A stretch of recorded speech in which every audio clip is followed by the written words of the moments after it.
Ya, pertama gue mau mengucapkan selamat buat 3 tim dari zona Eropa yang baru saja memastikan tiket ya bertanding atau tiket nanti ke gelanggang Piala Dunia 2022 di Qatar tahun depan. Ya, di hari Minggu ini 3 tim yang memastikan tiket tersebut yaitu Kroasia, kemudian Spanyol dan juga terakhir Serbia. Nah, berbicara yang terakhir ini memang menarik ya. Serbia ini sepertinya menghadirkan kesialan sekali lagi buat seorang Cristiano Ronaldo.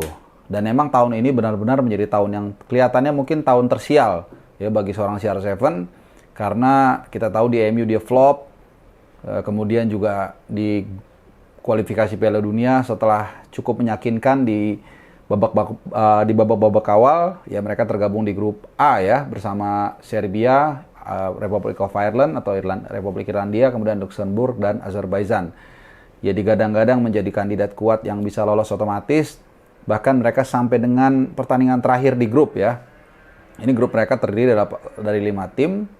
Jadi 8 pertandingan, jadi sampai dengan match day ke-8 Portugal ini sebenarnya di atas angin ya, bisa lolos otomatis ke Qatar dengan perolehan 17 poin.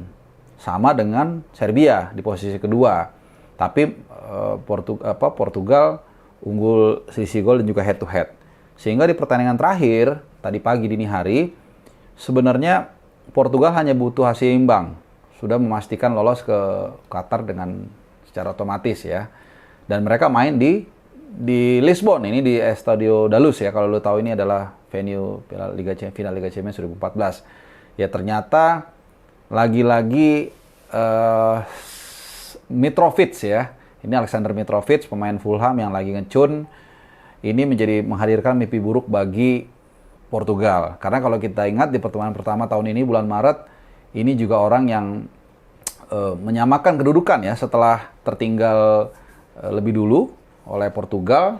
Kita lihat waktu itu mereka bermain di Serbia ya setelah lebih dulu tertinggal 2-1 ya. Tertinggal 2-1, kemudian mereka berhasil ya menyamakan kedudukan menjadi 2-2. Ya, ini saat main di Serbia. Jadi mereka unggul duluan 2-0 bahkan, kemudian disamakan Mitrovic dan juga Kostic. Dan saat itu juga kita tahu ada insiden di mana sebenarnya Portugal bisa aja membawa pulang kemenangan ya, tapi kita tahu ada satu gol atau ada satu attempt lah atau shot on goal dari Ronaldo yang dihalau oleh Mitrovic juga, tapi ini pemain belakang bernomor punggung 13 Stefan Mitrovic dihalau bolanya dan wasit tidak mensahkan gol tersebut. Ya padahal kalau dalam tayang ulang jelas itu sudah melewati garis 100%. Tapi memang karena nggak tahu kenapa zona UEFA kualifikasi Piala Dunia ini tidak menggunakan VAR ya untuk zona Eropa di waktu itu, sehingga akhirnya wasit tidak bisa melihat dengan jelas. Nih kalau ada VAR pasti itu gol dan akhirnya Portugal bisa menang 3-2 dan mungkin saat ini Portugal tanpa harus sebelum pertandingan terakhir udah bisa lolos ya.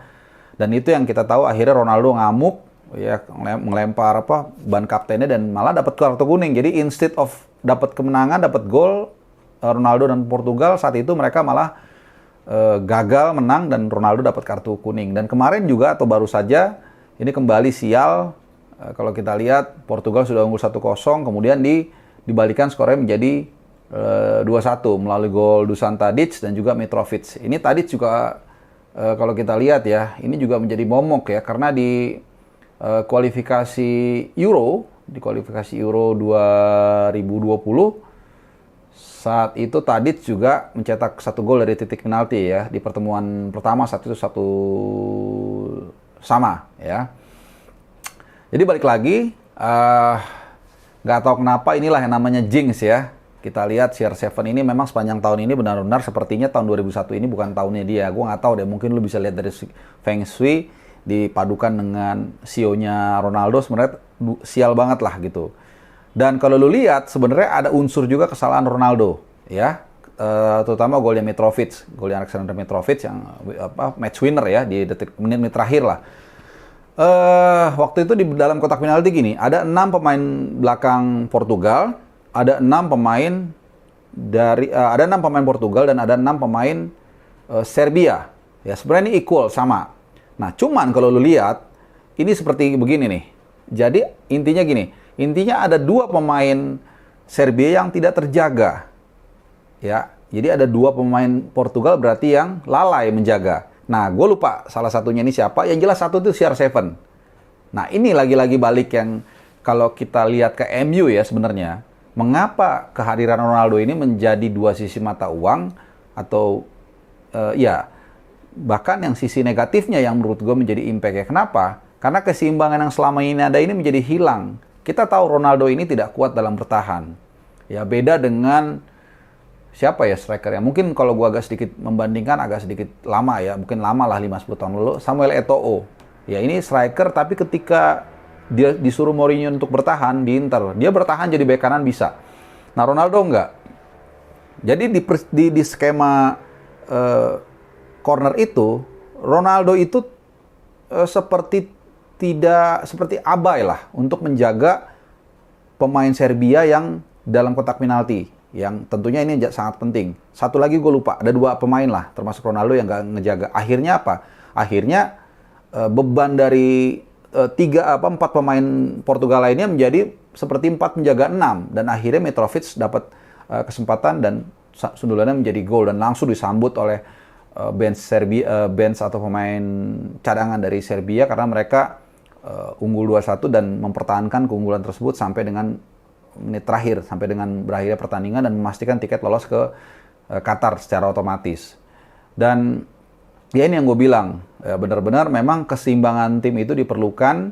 Ya kadang kedatangan pemain bintang tidak melulu membawa hal positif ya ke sebuah tim, tapi juga membawa masalah baru. Nah ini yang gue katakan di MU pun beberapa kali kita lihat Ronaldo malas turun bertahan, sehingga keseimbangan selama ini yang sudah dijaga, katakanlah ketika di sana ada Rashford, even seorang Martial loh, walaupun lu banyak mungkin mengkritik dia, tapi dia masih mau bertahan. Ya artinya keseimbangan tim masih terjaga dan ini tidak terjadi dengan kehadiran Ronaldo. Dan akhirnya kita lihat ini membuat Portugal harus menjalani playoff nanti ya. Kita belum tahu mereka akan menghadapi siapa. Yang jelas Serbia sudah memastikan tiket ke Qatar tahun depan, selamat menemani Spanyol dan Kroasia di hari yang sama yang memastikan lolos. Dan sebelumnya sudah ada kita tahu Belgium atau Belgia, Prancis, Denmark, Jerman dan tentunya tuan rumah Qatar. Nah ini menarik ya, kita tunggu tentunya apakah kesialan Ronaldo ini akan berlanjut ya di sisa, karena ini masih ada 1,5 bulan lagi sampai akhir tahun. Tentunya kita akan lihat playoff Piala Dunia, kemudian juga di Manchester United, apakah dia bisa membalikan sebuah kesialan ini, karena memang di pertandingan lawan Serbia itu dia begitu frustasi, terutama ketika setelah ada gol tersebut ya, setelah kebobolan yang kedua, itu benar-benar dia frustasi, dia ngamuk, padahal sebenarnya salah dia juga, bahkan juga kemudian akhirnya jadi rusak. Sebenarnya masih ada sekitar waktu 3-4 menit lah injury time, ada satu peluang yang satu momen di mana saat itu Ronaldo kalau dia tenang mungkin dia bisa akan lebih memanfaatkan itu menjadi gol, tapi dia mungkin udah kacau pikirannya dan akhirnya dihajar langsung dan hilanglah peluang tersebut untuk menyamakan kedudukan gitu. Jadi nggak tahu kenapa mungkin ini salah satu momen terburuk dalam karirnya dia. Kita akan tunggu mungkin ya wawancaranya dia, karena ini pasti wartawan banyak yang akan mengulik ya mengenai kejadian tersebut. Dan kita akan tunggu respon dari Ronaldo terkait kegagalan Portugal lolos ke Piala Dunia secara otomatis. Masih ada kesempatan melalui playoff. Nah itu saja. Ini gue sebenarnya tadi udah mau tidur, tapi karena memang ada peristiwa yang menurut gue sangat menarik lah ya kalau kita ulas. Karena memang ini kesialan Ronaldo ini beruntun. Seperti menular ya, dari mulai dia ya katakanlah gagal di Juve. Oh ya gue juga lupa ya, dia gagal Juve juara Scudetto Serie A, kemudian juga di MU juga compang-camping, kemudian juga di Portugal juga ya kita lihat lah di menit terakhir mereka bisa kebobolan yang seharusnya bahkan sudah unggul 1-0 dan akhirnya mereka susah payah dengan menjalani playoff. Tapi kita tunggu saja apakah nasib akan berbalik ya. Yang pasti seperti kata pepatah, roda selalu berputar, tapi apakah ketika ada di bawah Ronaldo lagi sepedanya macet. Ya kita tunggu aja. Oke, terima kasih udah nonton. Kita jumpa lagi di video gue yang lainnya ya. Salam sehat, ciao.